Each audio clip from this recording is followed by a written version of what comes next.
Hello, hello, and welcome to the Hockey Hotbed, presented as always by the Hockey Podcast Network. My name is Nick Brlansky, and thank you for joining me here on this week, the middle of now November.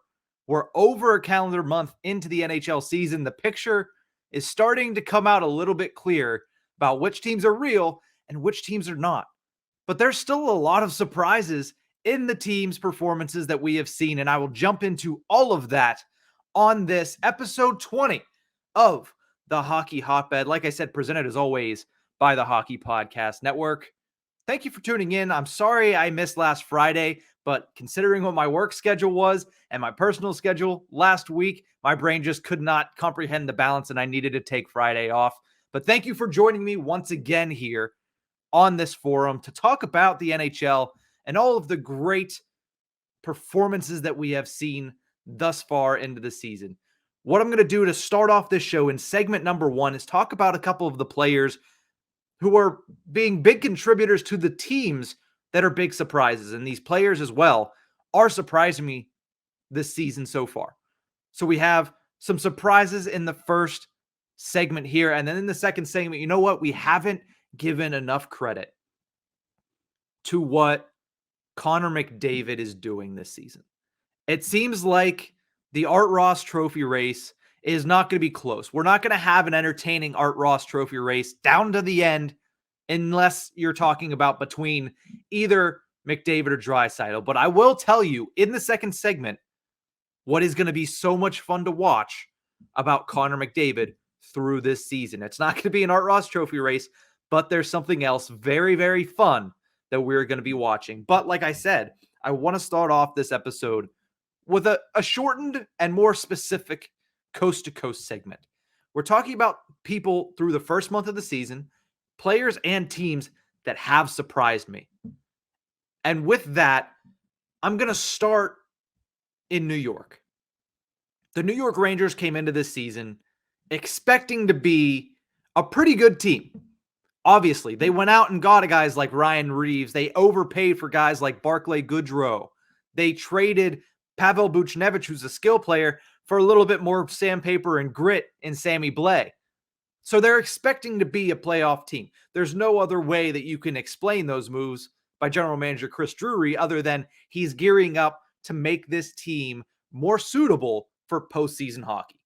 The question was, is this even a postseason team? It's a question that I asked at the beginning of the season when I saw those moves. I said, listen, let's pump the brakes a little bit here.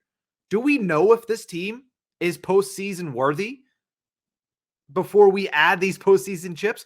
Well, Chris Drury said that he saw the team that he had together and he thinks they're going to be there. He thinks the trajectory is taking them to the postseason.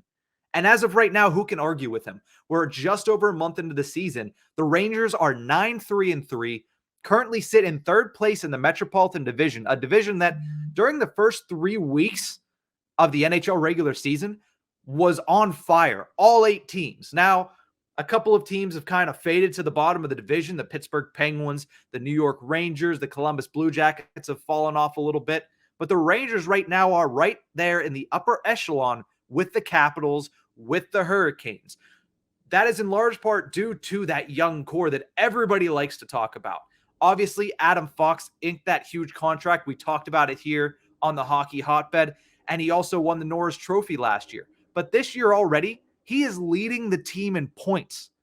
As a defenseman, he's leading the team in points right now, over a point a game, 16 in only 15 games played this season for the New York Rangers. Obviously, you love to see that if you're New York. You have these guys like Panarin, like Zibanejad, that are going to be high up there in the league scoring race. But to see a guy like Adam Fox follow up a Norris Trophy season with the start of, in the first 15 games, an even better year, it's something that if you're the Rangers, you're very ecstatic to see. But that's not my biggest surprise in New York. Neither is Artemi Panarin, 15 points in 15 games. That's what you expect from the Breadman. You expect him to go out there, put out a point a game, and be electrifying, which is what he has done so far.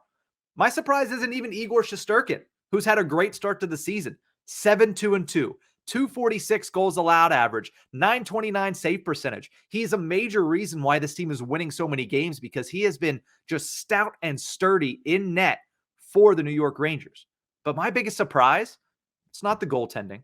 It's not the young stud defenseman. It's not their top echelon superstars in Panarin and Zibanejad. It's not even Keandre Miller. It's Chris Kreider. This is a guy that maybe should be the captain of this team. He's been a New York Ranger his entire career. And this year, if you haven't looked already, Krieder has 11 goals and 14 points in 15 games played. Chris Krieder, he's not a young buck anymore. He's not a guy that I expected to go out there and be this guy. I mean, he is putting in goals at a commensurated rate right now for the Rangers. And who can blame them for getting excited out there in New York? He has scored 20 goals in 6 of the last 7 seasons. So that much is not a surprise. We knew he was going to probably get to the 20-goal mark.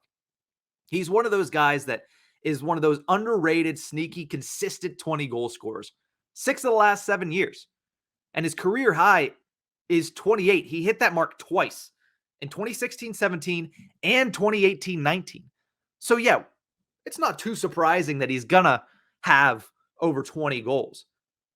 But to have 11 in the first 15 games right now, that's a pace of a 60-goal season for Chris Kreider, a guy whose previous career high was 28. Now, when I say he's on pace for 60, he's not going to hit 60. He won't.